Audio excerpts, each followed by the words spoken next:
সোনাইপুর এলাকার ৮ নম্বর ওয়ার্ডের রাঙ্গিরঘাট প্রথম খণ্ডের দীর্ঘদিনের পানীয় জল ও বিদ্যুৎ বিভ্রাট মেটাতে সরাসরি ময়দানে নামলেন বিধায়ক আমিনুল হক লস্কর।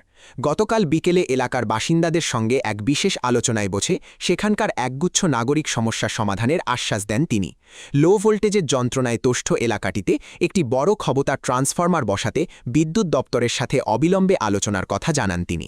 একই সঙ্গে জলকষ্ট দূর করতে নিজের বিধায়ক তহবিল থেকে ৬ লক্ষ টাকা ব্যয়ে একটি মিনি পিইজি প্রকল্প গড়ে তোলার কথা দেন।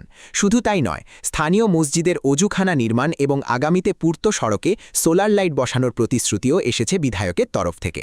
জনপ্রতিনিধির এমন ইতিবাচক পদক্ষেপে আশার আলো দেখছেন স্থানীয়রা।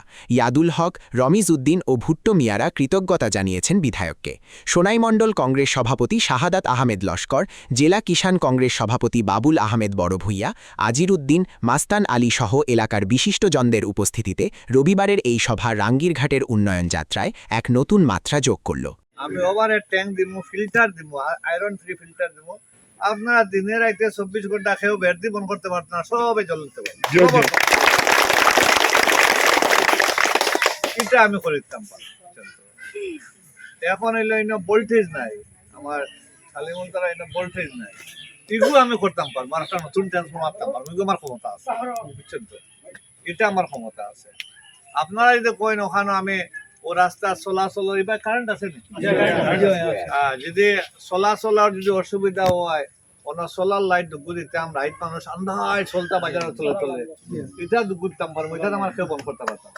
কিন্তু আবার তো ইলেকশনের মিউনিসিপালিটি ইলেকশনের আগ পর্যন্ত এই রাস্তা তেমন করার চিন্তা নাই, বুঝছেন তো? কেটা বলছি খালি দাঁত কিড়িমিড়ি দিয়া ও খালি ওখানটা বাড়ছা ওগুলো লাস্ট বাড়িছে, আর সামনের বাড়িছার আগে বদলে দিব।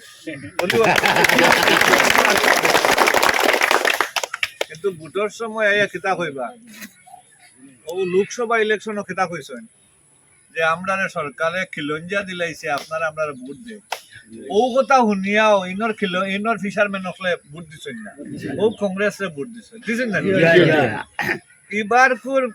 এবারকুর যে ও যে বিধানসভা ইলেকশন 26 এখন এখানের ফিশারম্যান হল কইছেন যে দেখো ফিশারম্যান হল তোমরা সেরা বাই চাওয়ার